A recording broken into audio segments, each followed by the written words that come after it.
अगर इस देश का जो इंटेलेक्चुअल क्लास है, जो आज प्रोफेसर है, जो आज वकील है, जो आज जजेस हैं, अगर वो इस देश के इस बहुजन समाज के लिए सच्चाई और ईमानदारी से काम करें, ग्राउंड लेवल पर जाके काम करें, तो मैं ये समझता हूँ कि अगले 5 या 10 साल में जो है, हम चाहे स्थितियाँ कितनी भी गंभीर क्यों ना हो जाएं, लेकिन हम उनको बदलने का काम कर सकते हैं।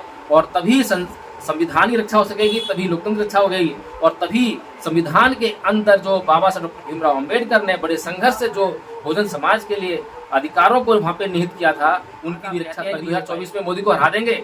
बताइए कैसे हरा देंगे? क्या सिस्टम आपके पास है? कौन सा दल आपके पास है? कौन सी पार्टी आपके पास है? जो डॉक्टर भीमराव अम्बेडकर ने अपने समय में भी किसी मुसलमान को ये नहीं कहा कि तुम बौद्ध बन जाओ, किसी सिख को ये नहीं कहा कि तुम बौद्ध बन जाओ, किसी भी हिंदू को ये नहीं कहा कि तुम बौद्ध बन जाओ। लेकिन उन्होंने एक बात जरूर कही कि इस देश में जो है सांस्कृतिक युद्ध चल रहा है, और जो इस व्यक्ति के हाथ में, जिस दल के हाथ में, जिस समाज के हाथ में वह सांस्कृतिक सत्ता रहेगी, सांस्कृतिक शक्ति रहेगी, उसी संस्कृति की, उसी समाज की इस देश में राज्य सत्ता भी कायम। गांधी भी हैं, ये अपने आप को अम्बेडकरवादी कहते हैं, लेकिन जब संस्कृति की बात आती है तब ये अपने आप को हिंदू संस्कृति से जुड़े हुए त्योहारों में लिप्त पाते हैं और कहते हैं कि ये मेरा निजी मामला है। कोई कहता है कि मैं सिख हूँ, कोई कहता है मैं मुसलमान हूँ, लेकिन मैं अम्बेडकरवादी हूँ। कैसे पॉसिबल है नीलम जी? ये कैसे पॉसिबल हो सकता है? एक अम्बेडकरवादी में और एक अम्बेडकर समर्थक में बहुत भारी अंतर है। एक अम्बेडकरवादी जो है, अम्बेडकर के द्वारा कहे गए एक एक कथन को जो है अमली जामा पहनाने के लिए पूरी तरह से त्याग, समर्पण, बलिदान करता है, संघर्ष करता है।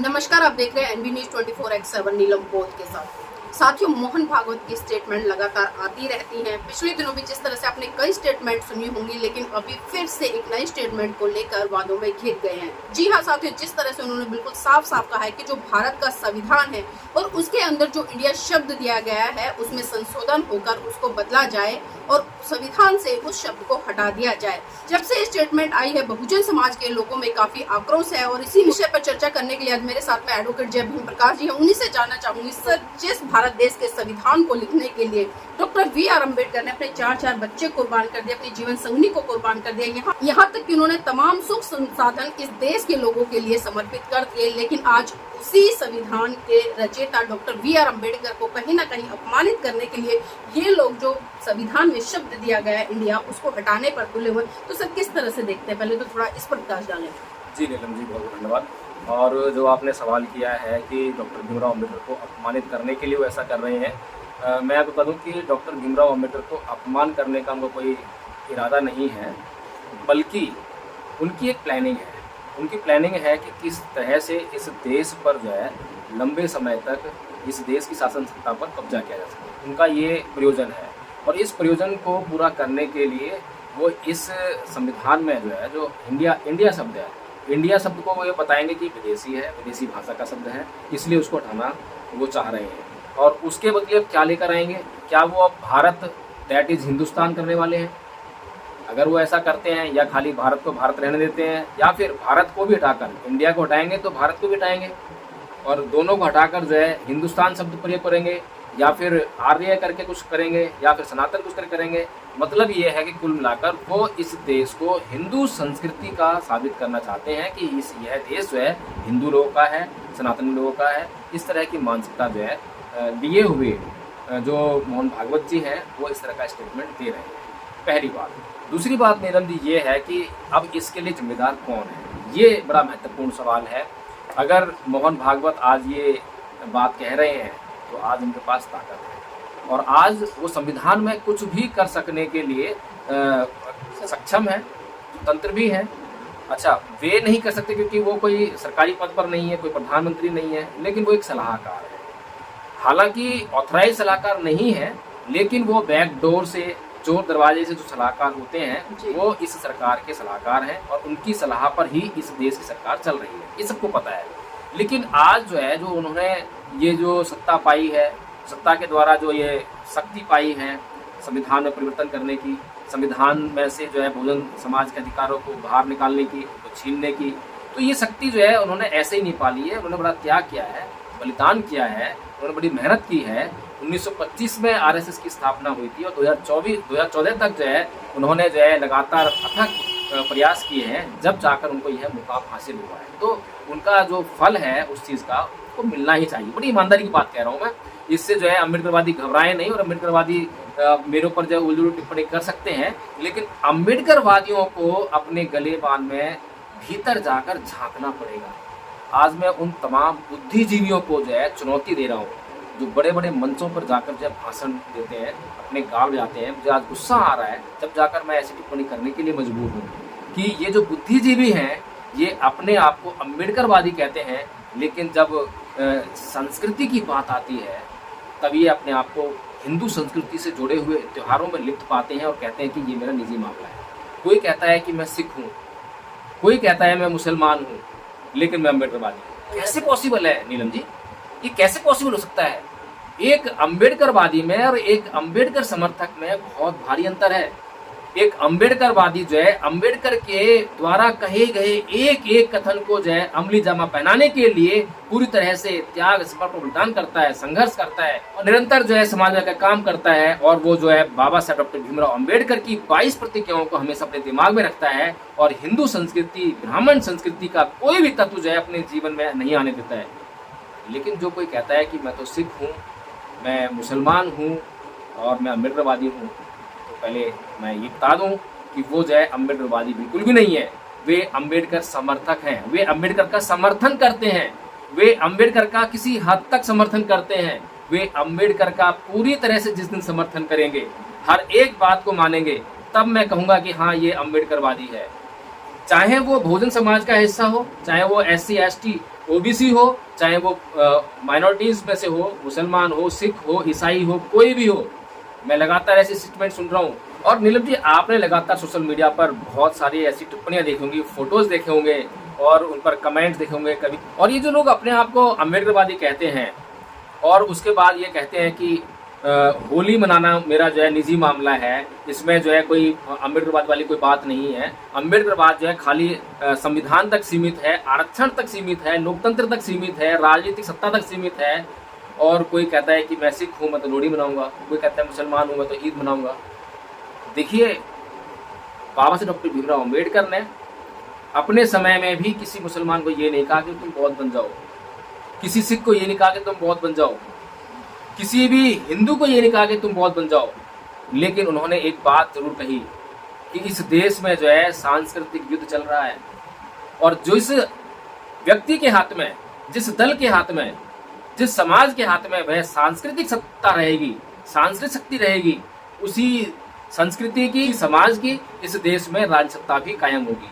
तो ये तो इन लोगों को सोचना है, विचारना है, जो अपने आप, जो कि आज कोई प्रोफेसर है, कोई बहुत बड़ा वकील है, तो कोई जज है, तो इतनी बड़ी बड़ी पोस्टों पर आज ये लोग काम कर रहे हैं, जिनको कि लोग जो है बुद्धिजीवी कहते हैं, जिनके ऊपर लोग जो है विश्वास दिलाना चाहते हैं, जिनके पीछे जाकर जो है लोग उनको वोट भी देना चाहते हैं। लेकिन ये उनको विचार करना पड़ेगा आज कि वो अम्बेडकरवादी हैं या अम्बेडकर समर्थक हैं। मैं 2 शब्द दे रहा हूँ नीलम जी, और इन दोनों शब्दों को जो है अच्छी तरह से समझना बहुत जरूरी है। एक उदाहरण के लिए बहुत मोटी सी बात कहना चाहूँगा, इस देश के लोगों ने बहुत अच्छी तरह से उसको देखा है कि समर्थक कौन होता है और विचारधारा वाला व्यक्ति कौन होता है। अगर मैं कहूँ कि कोई राजनीतिक दल जो है दूसरे राजनीतिक दल को सरकार बनाने के लिए समर्थन देता है, तो अब किसे क्या कहेंगे? जो समर्थन दे रहा है वो उसका समर्थक है, वो भीतर जाकर भी समर्थन दे सकता है, यानी कि उसकी सत्ता में जो मंत्री पद लेकर या उसकी सरकार में शामिल होकर भी समर्थन दे सकता है और बाहर रहकर भी समर्थन दे सकता है। लेकिन इसका मतलब ये कभी भी नहीं है कि जो सरकार बना रहा है दल, उसकी विचारधारा जो है, उस विचारधारा का वह दल भी समर्थन करता हो।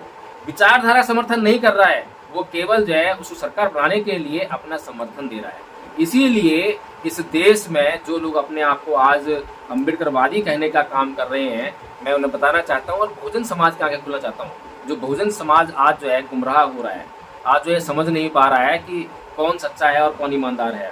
आज हम लोग जो है, ये मैं बार बार कह रहा हूँ, बार बार जहाँ पे मुझे मौका मिलता है मैं बताने का काम करता हूँ, प्रयास करता हूँ कि मेरे समाज के लोगों, तुम्हें ये समझ जाओ, बाबा साहेब का जो सीधा सीधा आपके लिए दिशा निर्देश है बाबा साहेब ने ये जरूर कहा है कि राज्य सत्ता जो है आपकी सभी समस्याओं की चाबी है, ये बिल्कुल कहा है और वास्तव में ये सच्चाई है। लेकिन उसके साथ में राज्य सत्ता को कैसे प्राप्त करना है ये भी आपको तरीका बताया है। उसके लिए आपको गैर राजनीतिक दलों को मजबूत करने के लिए कहा है। आज आप कहते हैं कि 2024 में मोदी को हरा देंगे, बताइए कैसे हरा देंगे, क्या सिस्टम आपके पास है, कौन सा दल आपके पास है, कौन सी पार्टी आपके पास है जो उसको हराएगी। और आप कहते हैं कि मायावती को आप प्रधानमंत्री बना लेंगे, मुझे बताइए कि आप कैसे मायावती को प्रधानमंत्री बना लेंगे। तो नीलम जी, ये जो काम है प्रधानमंत्री को उसके पद से हटाने का और किसी को प्रधानमंत्री बनाने का, ये कोई एक दो दिन का खेल नहीं है, एक दो दिन का काम नहीं है। लोगों के दिमागों में जो संस्कृति रच बस गई है, उस संस्कृति को बाहर निकालना, फिर एक नई संस्कृति को डालना, ये थोड़ा सा लंबा काम है। आप ये देखिए कि ये जो हम जो काम करने वाले हैं, जो हम काम करने के लिए लोगों को प्रेरित कर रहे हैं, वो काम तो बहुत कठिन है, क्योंकि लोगों की एकदम से मनोदशा को बदलने वाला काम है। लेकिन ये देखिए कि इस देश के लोगों की, जो कि आरएसएस की विचारधारा के ही लोग थे, सारे लोग हिंदू थे, उनको भी इस देश में सत्ता हासिल करने के लिए, अपनी उस सांस्कृतिक विरासत को पक्का करने के लिए कितना लंबा समय लगा। लगभग 100 साल उन्हें जो है इस काम में लग गए हैं। तो आपको तो उस संस्कृति को उलट करना है, तो आपको तो जो है और लंबा संघर्ष लगेगा। लेकिन मैं ये बता दूं कि ये निराश होने वाली बात नहीं है।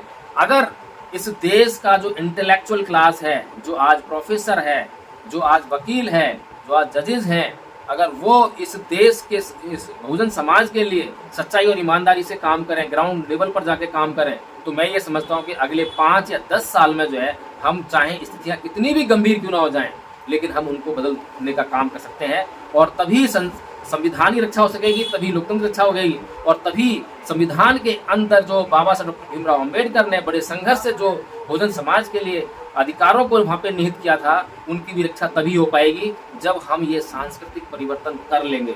अन्यथा नीलम जी, मैं ये कहता हूँ, मैं चुनौती दे रहा हूँ, मैं चैलेंज कर रहा हूँ मैं इस बात के लिए, चाहे आप अगला 2024 का चुनाव देख लीजिए, चाहे उसके बाद कितने भी चुनाव देख लीजिए, क्योंकि इस बहुजन समाज के पास कोई सिस्टम नहीं है जिसके द्वारा वो किसी को हटाएगा और किसी को बनाएगा। आज जितने भी नेता आपको मंचों के माध्यम से दिखाई देते हैं, वो सत्ता की दौड़ में लगे हुए मुझे दिखाई दे रहे हैं। वे जो है कोई एमएलए बनना है, किसी को एमपी बनना है, किसी को जो है ये फिक्र नहीं है कि मैं इस देश का बुद्धिजीवी वर्ग हूँ, मैं इस देश के उस बहुजन समाज के लिए जो है मैं नीति का निर्माण कर सकता हूँ, मैं प्लानिंग कर सकता हूँ, और मैं ऐसी प्लानिंग करूंगा कि मेरा समाज जो सत्ता में जाएगा, मैं उसको एमएलए बनाऊंगा, मैं उसको एमपी बनाऊंगा। आज जो बुद्धिजीवी वर्ग को जो है इस बात पर अपनी नियत लेकर आनी पड़ेगी, अपनी ईमानदारी दिखानी पड़ेगी कि मैं जो है इस समाज से कुछ लूंगा नहीं, बल्कि इस समाज को दूंगा। इस समाज को मैं जो है नेता दूंगा, इस समाज को एमएलए दूंगा, इस समाज को एमपी दूंगा। और नीलम जी, एक बात बता दूं मैं कि जो लोग ये आज जो है एमएलए एमपी की दौड़ में लगे हुए हैं, उनकी इच्छा है अंदर से। मैं बता दूं कि इस देश की संसद में जो है 2 सदन है, एक जिसे कहते हैं कि लोकसभा और दूसरा है राज्यसभा। छोटा सदन और बड़ा सदन, उच्च सदन कहते हैं। उच्च सदन राज्यसभा को कहते हैं, और राज्यसभा में जो है लोगों के द्वारा चुने हुए लोग नहीं जाते हैं, और जिस सदन में लोगों के द्वारा चुने हुए लोग जाते हैं उस सदन को छोटा सदन कहते हैं। लेकिन जो उच्च सदन है उसमें नॉमिनेटेड लोग जाते हैं, यानी कि उसमें वे लोग जाएंगे जो इस समाज के, इस देश के बुद्धिजीवी वर्ग से संबंध रखते हैं।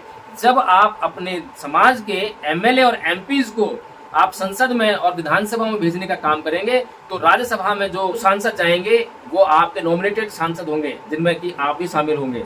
जो एमएलसी बनेंगे वो आपके नॉमिनेटेड होंगे, जिसमें कि आप शामिल होंगे। तो आपको जो है थोड़ा सा धैर्य रखना पड़ेगा, आपको जो है लोकसभा पर काम करना पड़ेगा, आपको जो है विधान सभाओं पर काम करना पड़ेगा।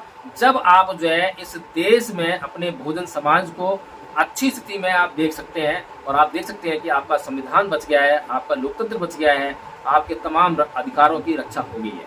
और नीलम जी, मैं अंत में बस इतना ही कहना चाहूँगा कि चाहे वो प्रधानमंत्री के जो आर्थिक परिषद है उसके सलाहकार हो, या फिर ये मोहन भागवत की स्टेटमेंट हो, ये जो स्टेटमेंट्स आ रही हैं लगातार जो है, ये तो जांचने का काम करते ही हैं कि बहुजन समाज कितना जाग रहा है, कितना सो रहा है। लेकिन उनको ये अच्छी तरह पता है कि इनके पास कोई सिस्टम नहीं है, और जो कोई सिस्टम था थोड़ा बहुत जो है, जहाँ पर कि बसपा के माध्यम से वोटों का केंद्रीकरण हो रहा था, इकट्ठे हो रहे थे, तो उसको तोड़ने का भी उन्होंने अच्छी तरह से काम कर लिया है। आज जो है उसका जो ध्रुवीकरण हुआ था वोटों का जो है, उसका विकेंद्रीकरण कर दिया है, वो विभाजित हो गई है। तो इन्होंने जो है अपनी पूरी 2024 की तैयारी कर ली है। लेकिन बहुजन समाज को जो है आज ही सोचना पड़ेगा कि अगर आज भी नहीं जागा तो वे लोग जो है, मैं उनको बिल्कुल भी गलत नहीं ठहरा रहा हूँ। जो काम करेगा उसको फल मिलेगा। उन्होंने चाहे उल्टी दिशा में काम किया है, वो मानव विरोधी हैं, मानवता विरोधी हैं।